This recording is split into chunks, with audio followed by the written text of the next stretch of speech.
सकाळी सकाळी शेतात आल्याच्या नंतर डायरेक्टली मी महाराजाचे दर्शन केले बरं का। महाराजाचे दर्शन केल्यावर माझं मन प्रसन्न होतं। आणि आमची मसूताई ते बघा ना मस्त कोऱ्यामध्ये कसे बसले।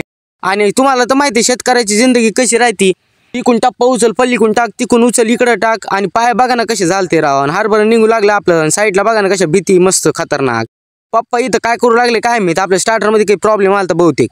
आणि गहू बघा ना कसा खतरनाक आहे। मी एकदम स्माइल करत त्याच्यानंतर काय केलं ना स्प्रिंकर चालू।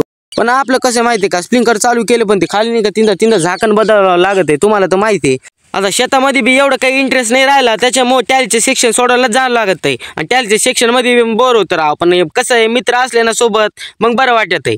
समजलं ना तुम्हाला काय बोलायचं ते। मग डायरेक्टली घरी आलो ना, हा बघा ना ट्रायपॉडची कशी हालत झाली। आणि हा आपला स्टुडिओ बरं का, म्हणजे स्टुडिओ मध्ये एकदम खतरनाक, जास्त काही नाही, 2-3 लाईट आहे आणि त्याच्यानंतर आपले 13K एक बॅनर आहे। आणि त्या बॅनरचा काही फायदा नाही बरं का, कारण की मी एका महिन्यापासून लावून ठेवलं, 30K होतात परत बॅक येतात। आणि स्टुडिओची थोडंसं काय तुम्हाला धरून दाखवतो, फ्लॅश लावायच्या नंतर बघा ना किती खतरनाक दिसतंय।